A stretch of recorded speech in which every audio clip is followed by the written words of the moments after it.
Ryan's C-130 rescue team mobilized out of McMurdo Base and was on the ground at Marie Birdland Base in less than 2 hours.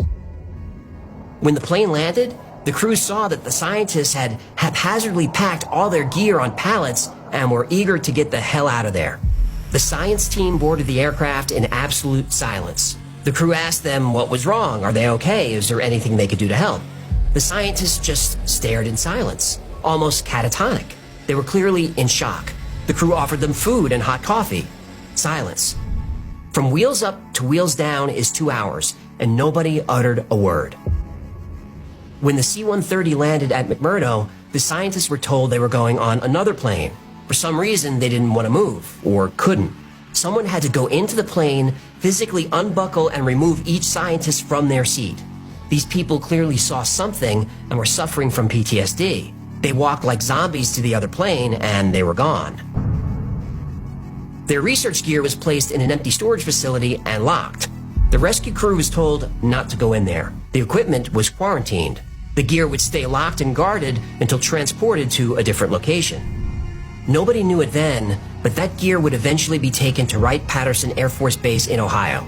If you know your UFO lore, you know that one of the places recovered craft go is Wright-Patterson. Wright-Patterson was also the headquarters of Project Blue Book, the Air Force UFO investigation unit.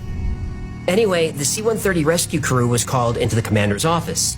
Inside the office were 2 men in plain clothes who had just arrived from Washington, D.C. Men in black. Yep. They told the crew that they would never speak of this incident. Not the missing scientists, not the equipment, not the location of their camp, nothing. None of this ever happened. The crew flight engineer, Brian, was fine with this. This wasn't his first keep your mouth shut meeting. He had this very same meeting in this very same room about 10 years earlier. But that first meeting wasn't about people and equipment on the ground. It was a meeting about what Brian saw in the sky. In 2003, a Navy SEAL team was dispatched from McMurdo Base to the Beardmore Glacier region. Officially, they were doing routine reconnaissance. Unofficially, it was an extraction operation. The team was to find a scientist, gather his research, and return him to base. The SEAL team commander was codenamed Spartan 1. It was made very clear to him and his team that the research was extremely important and had to be protected at all costs. Now, of course, Spartan 1 agreed, but this was an odd request. As far as they knew, this researcher was just some scientist taking pictures of a glacier. And that was true, but it was much more than that. As the SEAL team approached their destination, they saw the top of a black octagon. It was protruding about 18 feet above the melting ice and snow.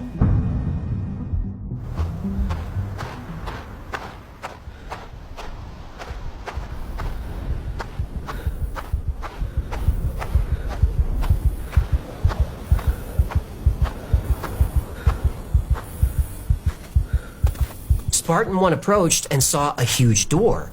It was 23 feet high and had markings that he thought looked like a star map. Also engraved in the door was a triangle with 2 lines crossing through the center. This is a symbol that's popped up in various places around the world throughout history. Journalist Linda Moulton Howe, who interviewed Spartan 1 and other witnesses, showed him the picture of a coin found in Mexico City in 1993. It had the same markings. Have you ever seen anything like that? That was on the outside of the door of the structure, the top right-hand corner of the door. Spartan 1 gently pushed on the door. It was over 20 feet tall and 18 feet thick. It opened easily. It was perfectly balanced. The SEAL team entered the building.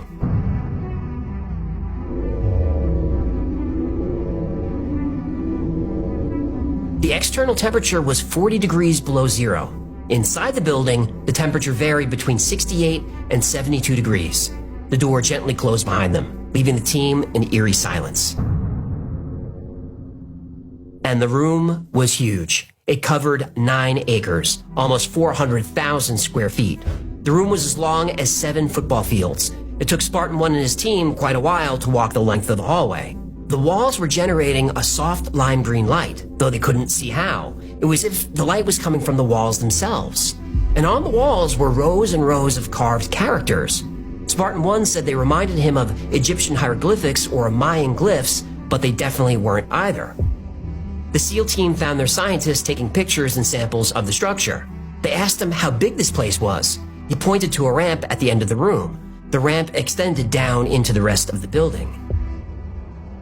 He said in total it covered 62 acres. That's over 2.7 million square feet. It was huge and mostly under the ice, and this was only one of several structures in the area. Now this was 2003. At this time, this giant door was the only way into the structure. But in the years since, other entrances have been found. But the only way to access them is by submarine. Subs have been going 2 miles under the ice to enter the structures. And unlike that top room, the facility's lower levels are occupied. And they're not occupied by humans.